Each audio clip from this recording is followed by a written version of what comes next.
Hello, my beautiful magic people. It's Julio KOG back again with another wonderful video for you wonderful people out there. So yeah, not too long ago, I saw this thread that inspired me to make a short, and it was, what questions do you ask other players in a Rule Zero conversation? And because of it, I made this short where I came up with the two questions that me and my friends always ask when we go to a new LGS or when we're in an event such as Magic 30, and it has worked very, very well for us. Just a review, real quick, I'm going to go over it, but first, let me let you know that this is going to be a bit of a different type of video. Most of my videos are pretty structured, very well scripted. This is going to be more of a free form, almost like a live stream, but not really. So let me know what you think about this new format, if you think I should do more of it, less of it. I've been doing a lot of shorts lately, but this would be a really fun way for me to do long form videos without having to worry about it being super, super polished. So yeah, let me know. Anyways, let's click on this real quick. 2 questions to ask before an EDH game. Rule Zero conversation. When you're playing outside your normal playgroup, asking the right questions can be the difference between a fun night making new friends or an evening ruined by salt. So here we go. Number 1, ask the table if there's anything they don't want to play against. For example, extra turns, stacks, or infinite combos. So yeah, the reason why I tell you guys to ask the table first, is there anything you don't want to play against? Is because it's a kind of a subtle psychological trick, right? It's kind of, instead of you asking something from them, you are offering something to them. You're basically saying like, hey, I care about your fun.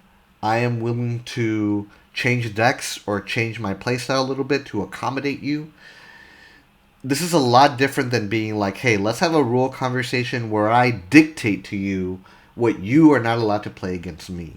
So when we're making first impressions with new people, it's important to come at it from a friendly point of view. Again, that is why we're playing EDH, right? We're playing to make friends, not to tell people what to do or to make them conform to our vision of things. So yeah, when you tell them, hey, is there anything you don't want to play against? And they're like, yeah, I don't like extra turns, right? So you know not to play your extra turn deck if you have one. And on top of that, like I'm going to say in the video in a little bit, you know that they're probably not playing too many extra turns themselves if they really hate extra turns, right? Or at least they're not going to be looping them over and over. And if they do, you can kind of cheekily call them out and call them a bit of a hypocrite. Or like, hey, I thought you hated extra turns. And they might be like, oh yeah, I guess that's a good point. Now, I know what some people are going to be saying. Well, what if I don't have a lot of decks? What if the only decks that I run have extra turns in them? Well, there's 2 things. One, you can be like, hey, I hate to tell you this. I'm sorry, but I only have a deck. I only brought one deck and it has extra turns in it. Is it okay if I run it? Conversely, and I mean, usually if you explain that it's your only deck, they're going to be not as salty and you're going to be upfront about it. So they know to expect it. That's going to also soften the blow. And after that, you can even be like, hey, if you don't want me to play this deck, can you let me borrow a deck, you know? And that way I know for sure that I'm not doing things that are going to, you know, make you have less of a fun night. And I think that people will appreciate that. Okay? So let's keep going. This serves a dual purpose. 1, you know what not to play to make a good impression. And number 2, it gives you an idea of what they're not likely to play. Since the guy saying he hates going against stacks is probably not playing a heavy stacks deck themselves.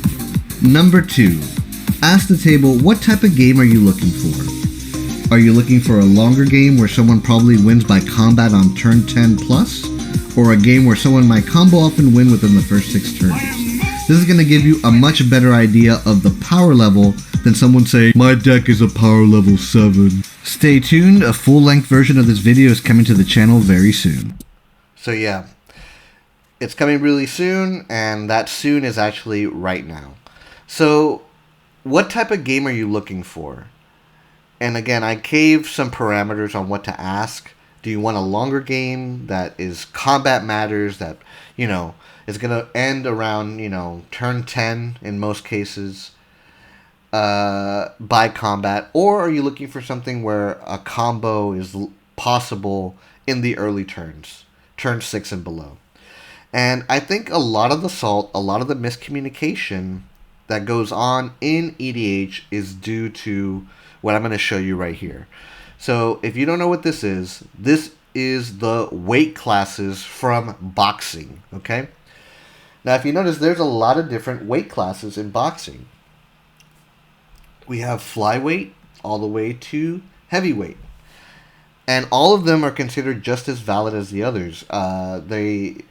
We have had, fighters in all of these weight classes, be HBO pay-per-view getting top billed boxers. So not any one of them is any more valid than the other. It's not like the heavyweight is the only one that matters, right? Even though we have had people like Mike Tyson and, Deontay Wilder and, other people like that, we still have had, I believe, Floyd Money Mayweather, who is considered one of the best boxers of all time. He was a welterweight, Right now, you have Canelo, who is a middleweight. These are all very successful, very famous boxers, and they are all in different weight classes. And I think in EDH, we need to start looking at it a bit more like this, where it's okay if you want to play in CEDH, if you want to be in the heavyweight division, right? But that's not the only one that's valid, right? The reason we have these weight divisions is because we want to experience all sorts of different cards. We want to experience a diversity of the card pool. Like, imagine if you only had heavyweights, then you wouldn't have Floyd Mayweather. You would not have Canelo. You would not have a lot of these great boxers like Manny Pacquiao. And similarly, in EDH, if we only had the CEDH division, right, you would not probably run Elish Norn or a lot of these really iconic magic creatures, which are part of the inherent promise of EDH. EDH was proposed as the place where you could play things that you can't play anywhere else, right? And although the format has sped up over time, I still want it to be, and I think it still can be, a place where we see different creatures and things that you cannot find in any other format, and it can have that epic feeling, right? We just have to kind of do a better job of defining our divisions, right? So luckily, I don't think that there's this many divisions in EDH. I mean, I guess if you really slice into it and get into very specific ban lists between local game shops and specific groups, you can maybe make even more divisions than this. But I think in general, what I've narrowed it down to is these four arenas, right? And you can disagree, but this is what I think is probably where the majority of the EDH players reside, okay? So all the way over here in the heavyweight division, we have CEDH, competitive EDH. And it has the fastest combos, the majority of the gameplay takes place on the stack, and only the most powerful and consistent cards and decks can thrive here, right? And there's a couple of reasons why it is that way. First of all, it is an eternal format, so you have every combo in existence. You have the biggest card pool. Secondly, it's commander, so you probably have one of your combo pieces in the command zone starting with you. You also have access to every tutor in existence. And then you have a 40 life pad that you can use not only to absorb aggro hits, but also on top of that, you have cards like Necropotence and Ad Nauseam that can just use your life as a resource to draw whatever you want, right?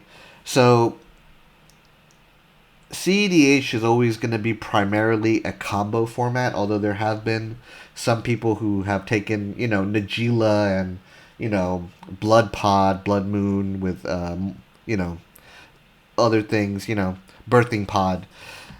Yeah, I mean, sure, but it's going to be mostly a combo-based meta with a lot of emphasis on the stack and interaction in the early turns and fast mana, the fastest mana available, which also happens to be the most expensive. So yeah, I mean, it is by what I can see, it's a really cool community. It's a really cool format, but just price wise and also what people want to get out of it, it's not for everybody. Okay, it's really for the heavyweights, people who know the game rules really well, who are basically what are quote unquote enfranchised players who have the mana volts, the mana crypts, or at least a play group that is cool with proxies, you know, which is great.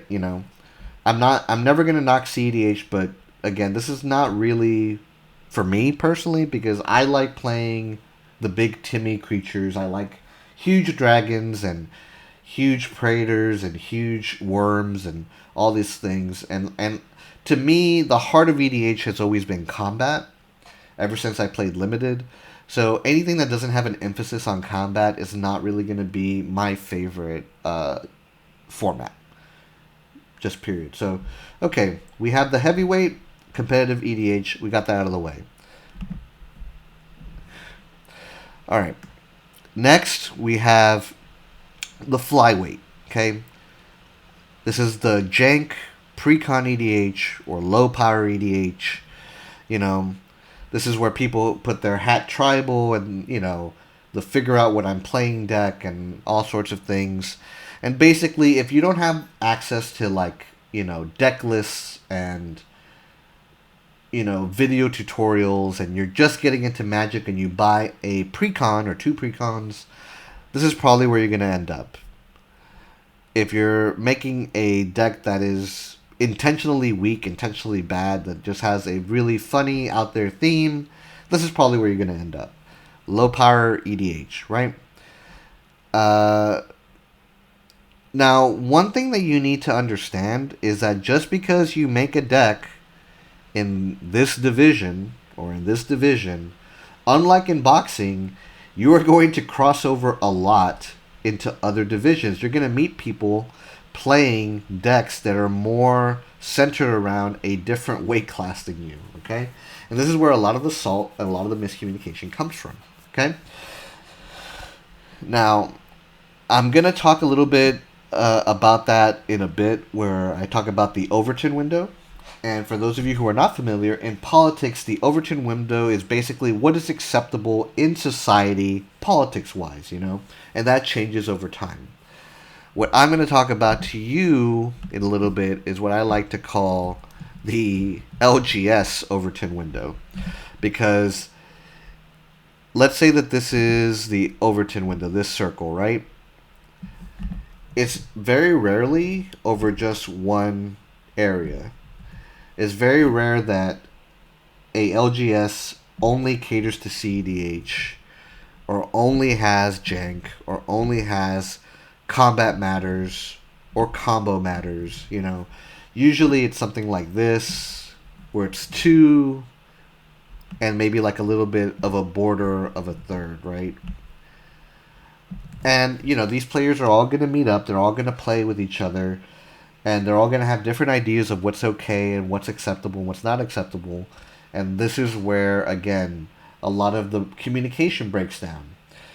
And there really is no reason for the communication to break down. It's actually where you need the communication the most, is in these situations where everyone thinks that there's an unspoken understanding when there very much is not. Okay? Now, before I talk about that anymore, let's go over these two categories, okay? Combat matters, optimized EDH, okay? Now, this is where you have, you can have Cyclonic Rift, you can have, Soul Ring, Mana Crypt, you can have a lot of really, really high-end things, but at the end of the day, most of the victories are combat-based and happen later on in the game, okay? Talking about turn 6 and up, And turn 6 is still a very early turn. It's almost always going to be turn 10 or maybe even turn 20, okay? You can also call this Battlecruiser EDH or, any of those other terms. But really, I think the defining thing that the people in this weight division, what they want is mostly combat victories. They don't want to outlaw combos necessarily, but they want the combo victories to be rare and to feel kind of earned with like more than like if someone wins with a 2 card combo, it's not going to be very satisfying because what a combat matters EDH game is, it's almost like a game of Stratego or Risk where, the board gets developed, you get to see a lot of it coming. It's not just one person off in a corner, oh, I drew these 2 lucky cards and I won. I mean, they're not going to necessarily, get angry, but it is going to feel like a bit of a fluke if someone has this massive board state, they're about to kill everybody next turn, and they're like, oh, I have a dual caster mage and I have a twin flame, everyone dies, That kind of doesn't feel like the appropriate ending, as it were. I mean, this is more where people want to like band together against like one big board and take it apart piece by piece. I mean, you can also call this the game nights meta, where you generally don't see a bunch of like combos, and if you do, it's kind of rare and almost stumbled upon, and it's not like I'm gonna tutor for my combo. Which brings us to Combo Matters Optimize EDH. This is basically one step below CEDH. So Combat Matters would be somewhere over here, like let's say lightweight to welterweight. Combo Matters would be either middleweight or light heavyweight, right? They're just below competitive EDH. They use, most of the decks are centered around combo victory conditions and assembling certain combos.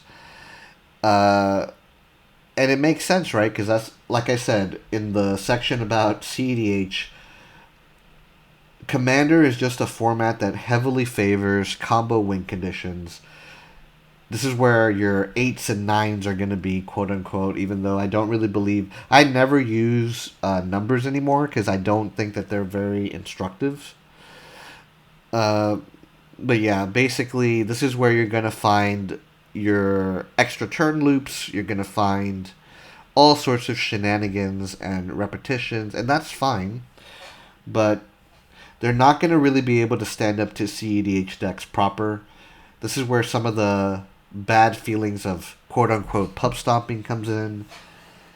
And, you might just have critical mass combos, which are fine, but for the most part, if it's a Combo Matters meta, you're not really looking to win by combat unless it's kind of a backup option. Most of the victories in this weight division, in this meta, are going to be via combo.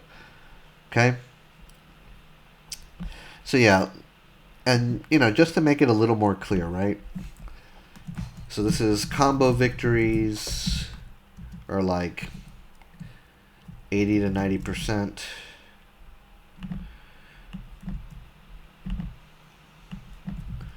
Combo victories 90 to 100%.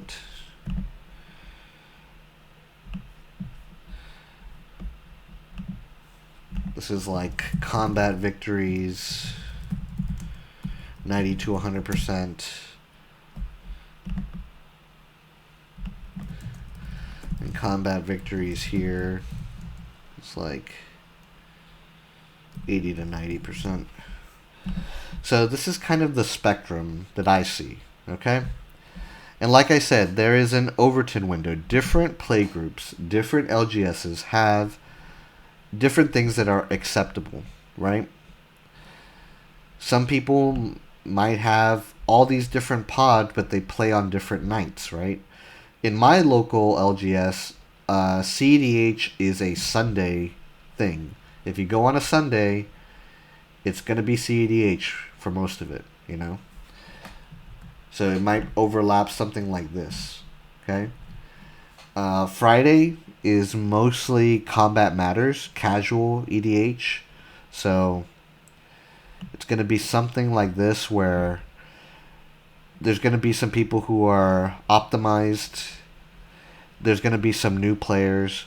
But most of the people are here, where they're playing their big, stupid battlecruiser decks. That, they might have a lot of optimized pieces, but they still they're still not really looking to. I mean, they've taken out a lot of their tutors. They've intentionally powered down their decks so they're not winning via combo or the same way every time. Okay? And that's why I think it's important to ask good questions in order to figure out, where are we in this spectrum? Okay?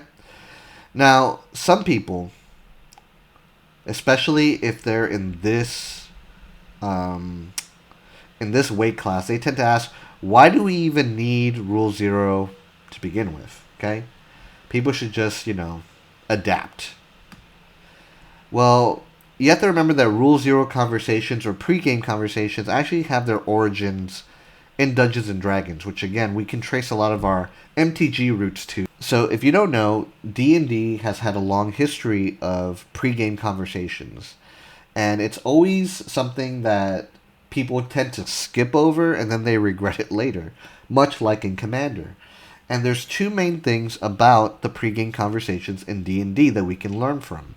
One, we're about to do a group activity, and it's not about just one person. You feel me? One person should not try to hog all the spotlight and take all the fun at the expense of the group. So, I had this friend in an old LGS, and he would love playing stacks. He would play stacks of Tali. He would Blood Moon. He would run all the fast mana, and he would play a Tali.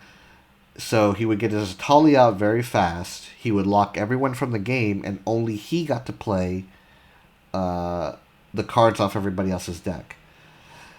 And the point of that is, of me bringing that up, is that that's a really good example of not being considerate to the other players, because of course there were players at that LGS who were far more talented, who were better deck builders than him, who could build an even more degenerate thing if they wanted to. They could build something to make sure that no one gets to play anything ever consistently, But it's not about, it's not about that. It's not about building a more degenerate machine. The whole point of EDH, the whole reason, again, it's not a competitive format. It really isn't. You have every other format. You have standard, you have modern, you have eternal formats, you have legacy, you have vintage, you have every format imaginable. And those are all competitive.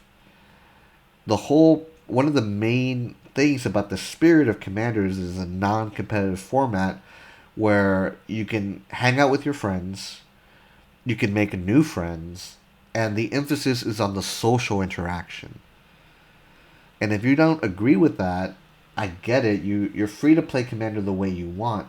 However, I would just point out again that you have every other format and almost every other game, every other trading card game, Flesh and Blood, Yu-Gi-Oh!, Pokemon, that has a very strong emphasis on 1v1 competitive play. EDH is special because it encourages you to play in a group in a way that is considerate to other people and lets them also have some fun. It's the only format where really you are to consider your opponent's fun.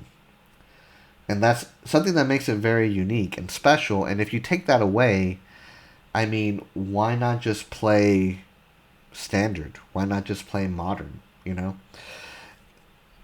Anyways, let's get back to the original thread that sparked this conversation, right? So, there's some cheeky little responses, right? What questions do you ask other players?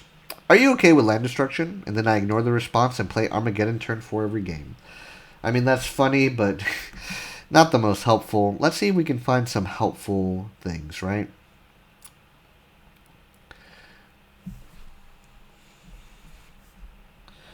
So let's look at this one. I'm having a lot of success with this question.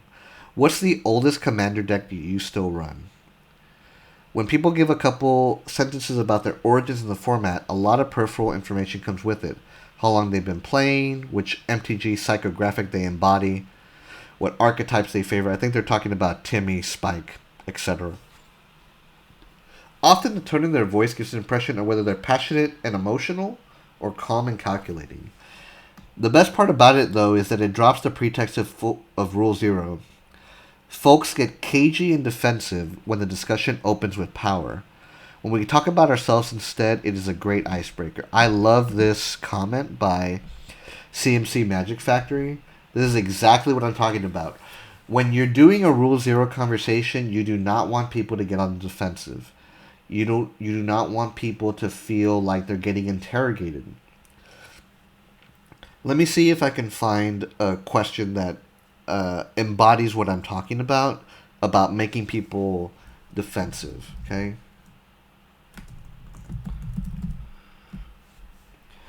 All right. Perfect. So I'm not sure if this is exactly it, but here's what I really don't like. I don't believe in asking people what their win condition is. I think that kind of takes away some of the surprise and fun.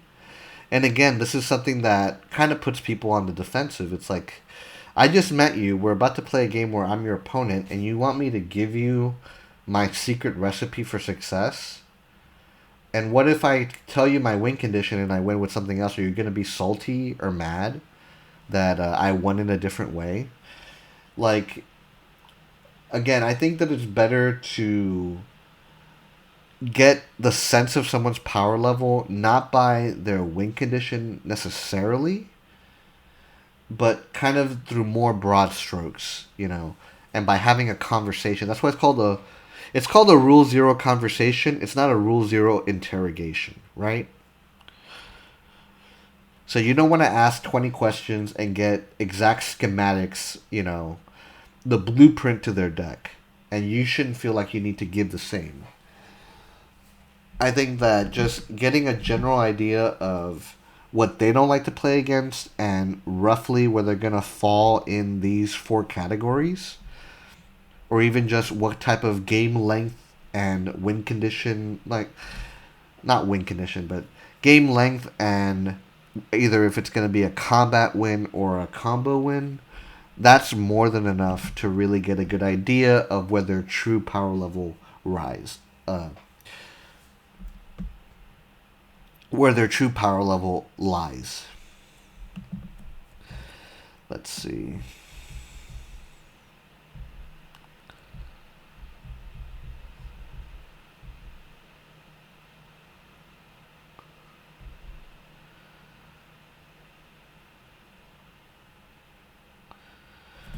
Alright, let's look at this question here. Anyone running infinite combos? This is tricky. I mean, I do kind of agree, and it is kind of like this, right? The issue is that sometimes people forget that they're running infinite combos, and I've been guilty of this myself. There was a deck that I had that Zealous Conscript was a synergistic piece, so I decided to run Kiki Jiki, and I wasn't even thinking about it, but I said that I had no combos, and then I played that, and I felt really, really bad. I had to apologize. I mean, this is a straightforward question. I think that this can give you good information, but again, it might be better to do it in a more subtle way, if you can. If not, I mean, I think this is mostly a fine question.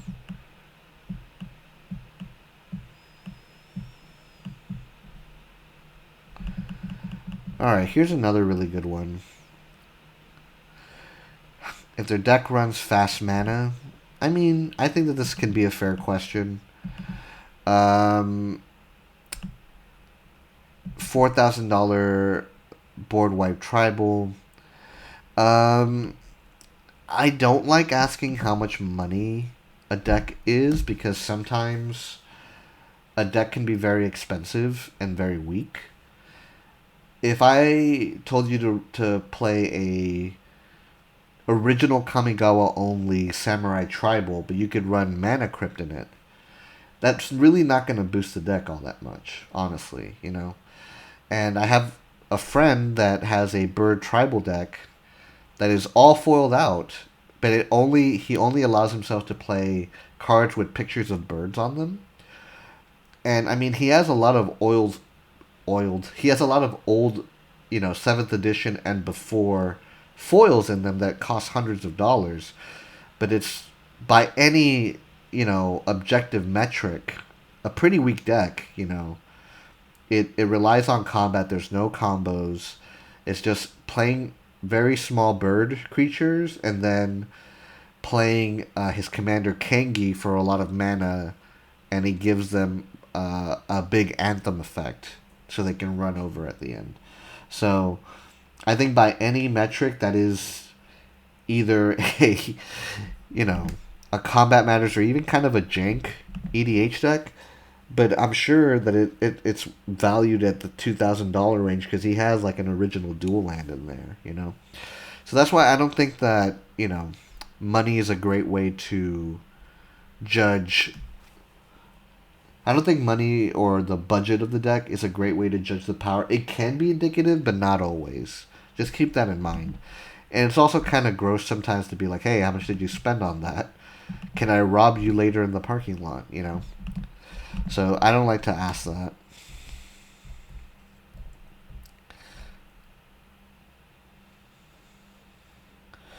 I ask what level they play at, preferably compared to a pre-con. I also ask how fast they typically go off. I think that can be pretty good.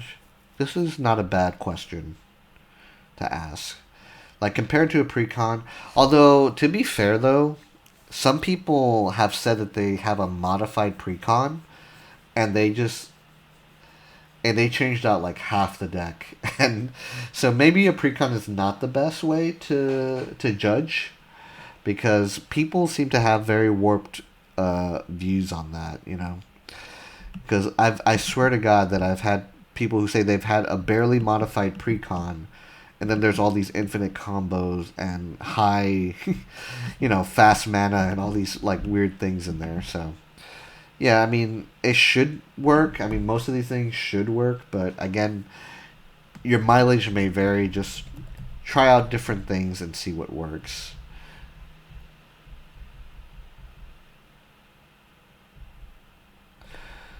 See, my go-to questions right now: are you playing game-winning 2-3 card combos, playing multiple stacks pieces, playing multiple tutors, zero mana interaction spells? I mean, these are technically good questions, but if you ask my two questions, right? The first one is there anything you're playing against? Or anything you don't like playing against? A lot of this will come to light if they like stacks or not. And also, I mean, after they tell you what they don't like, you're obviously free to say what you don't like, right? And at least put that out there. I don't like getting too... Again, this is going to make some people feel very defensive, And again, the second question that I asked, what type of game are you looking for? Something that ends in combat turn 10, or something that ends in combo turn 6 below, potentially. That's also going to weed this question out, right? And by extension, you're going to get an idea on these things too, right? So, my main issue with this is that, like, let's say they say no to all these things. Does that mean that you have to play your weakest deck then? Like, I don't think that the main purpose of the Rule Zero conversation is for everyone to be on the exact same level. It's for everyone to kind of get to a good middle point, a good compromise, and be able to play against each other. Because a beautiful thing about Commander is that it balances itself out, right? If someone has a clearly stronger deck than other people, or if someone clearly pulls ahead, the other three players will regulate that person naturally, right? You'll band together, you'll pull that person down.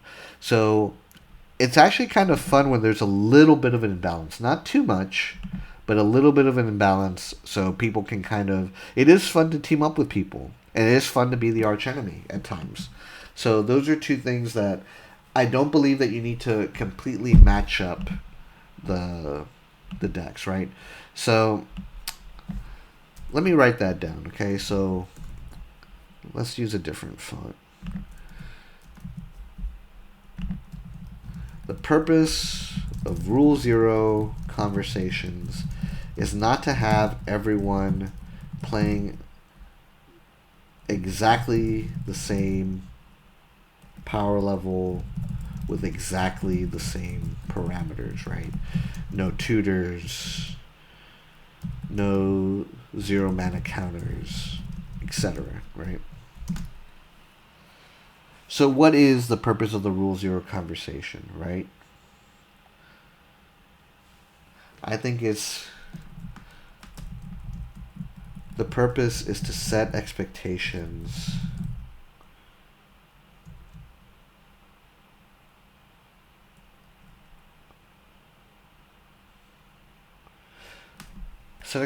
for what? The purpose is to set expectations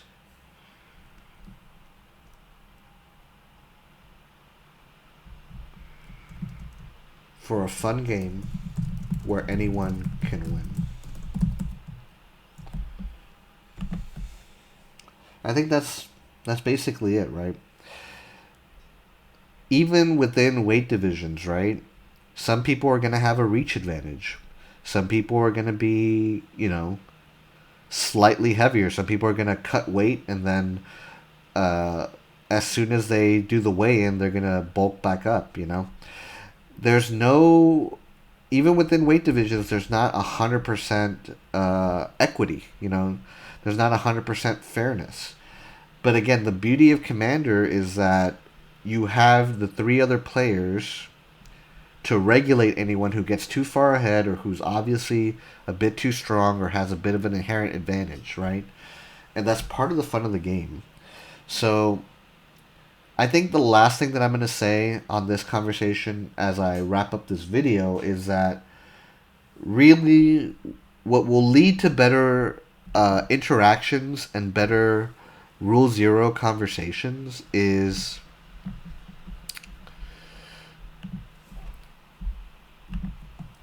being more accepting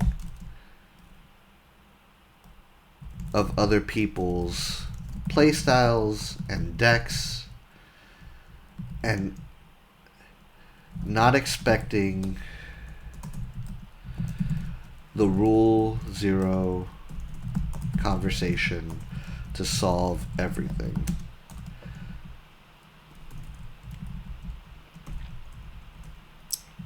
The conversation should be a starting point to playing with a group, not the end point.